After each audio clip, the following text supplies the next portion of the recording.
Good afternoon, everyone. It's good to see you guys. So, before I start talking about my topic, and I just want to say it has been my honor and my group's honor to be here to participate in this training program. And I just want to thank you guys for letting us have this opportunity. So, this is my group: Hyun, Chun, Sojung, Nine, and myself, Tommy. And this is our presentation. So, we chose our target group as newly married couples. So before I talk about the problems they face, I just want to ask you a question, Vince, if you don't mind. What is the biggest problem that you faced when you just got married?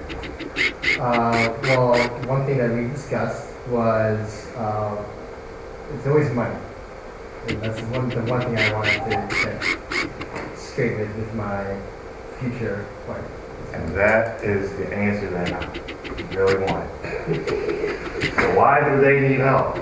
We chose, and we believe the biggest problem they face is the financial limitation. So as the newly married couples are normally, they just graduate from college, they'll have their first job, or second job maybe, but they'll be earning a first year salary, which is not enough to pay all the expenses from their happy new marriage. So the young adults in South Korea are neglecting to get married, which showed increase in single populations. And also, even if they do get married, newly married couples are neglecting to have babies. Because of the problematic competitiveness in education in Korea, they realize that their money is not enough to afford the best possible education they can do for their babies. So that resulted in low birth rate and with aging populations in South Korea.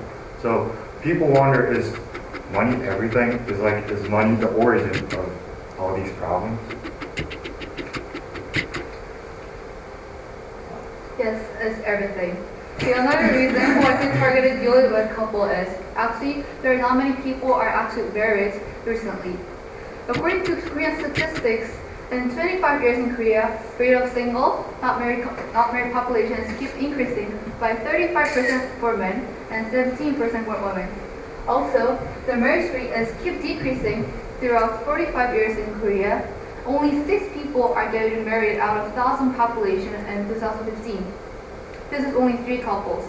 We need to encourage people to get married and in better conditions to increase those values. According to a research company, GeoWed Korea, in 2016, the biggest part of wedding cost was housing. It takes about $200,000 to get housing, but the main issue is the market value of the fluctuation and adding house units is keep increasing, as you can see. But not only in capital city, also in rural areas, the house unit is too expensive for the newly married couples. It makes it even harder to deal with their couples because it's very hard to find suitable housing for them within their house budget. Most of younger generation wants to go to capital city, Seoul, but the house rent is way too expensive for them because so it's very, very hard to find affordable housing for them. The biggest reason why married couple are not having child is mainly 2 reasons. It's educational and their child support. By 36.4%. According to Korean statistics, monthly tuition costs for students is keep increasing throughout the years from 2007 to 2015 in both primary and secondary educations. Korea is so competitive in education, so every parent puts all of their efforts into education and they're really working hard to provide the best education to their child. They are investing very much money to tutoring, private school, and additional programs for their children. This scares younger people to have children because it takes a lot of money out of their budgets. This resulted in low birth rate in Korea. The teenager percentage in total population is keep decreasing by 10% in 14 years and it's down to 17% right now. In contrast, it also causes aging population. Not only in Korea, it also happens in most developed countries all around the world. So it's important to provide better quality of life to newlywed couples, and we need to importantly encourage them to have child. Now we're going to move on to Sustainable Development Goals derive from this problem, and we want to provide some solutions to it. So our team chose the number 8 and 11 for the Sustainable Development Goals to solve our problem. We mainly focused on the decent work and economic growth, and the sustainable cities and communities are partially included. In the decent work and economic growth, the target we are focused on is the 10th one, and it's strengthen the capacity of domestic financial institutions to encourage and expand access to banking, insurance, and financial services for all. And for the sustainable cities and communities, we are focused on the target 3. Enhance inclusive and sustainable urbanization and capacity for participatory, integrated, and sustainable human settlement, planning and management in all countries. So these are the 2 goals that related with the problems that we just mentioned. To help the young couples, we can provide finances and a well-organized society for a supportable settlement after their marriage. So we have 2 solutions. The first solution is developing an advisor system for the married couples.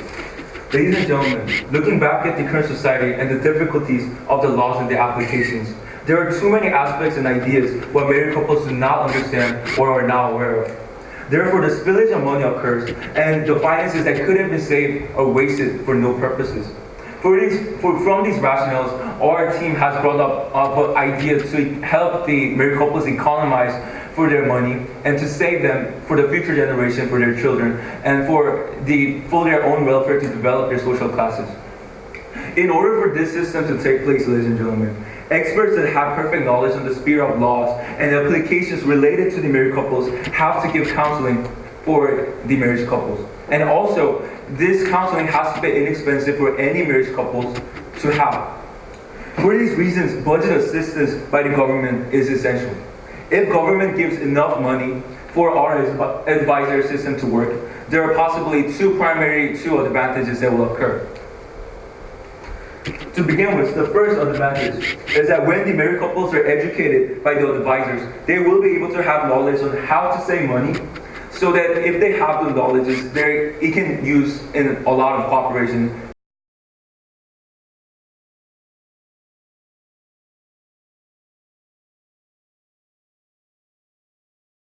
Saving deposits, and also on organizing their budgets, and also stopping the unnecessary spillage of money happening from insurances or other kind of problems. Also, the applications to get the funding these days are very complicated. Funding from the government is highly complicated, and the qualifications, laws that relate to the benefits of the couples are hard to understand. Thus, the advisory system can help the families to easily understand and learn these ideas so that they would not miss any supports that they are qualified of, The second advantage is that the advisors can construct the lives of married couples. When we look at our society, ladies and gentlemen, every family has their ultimate goals. Most of the ultimate goal is living happily and having their children well educated in a good environment.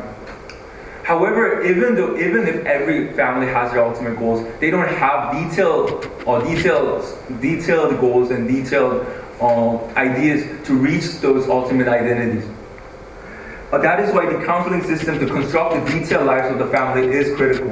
To illustrate, advisors can instruct specific ways to save money so that they can use it for education, households, or other kind of perspective that the families have to take care of.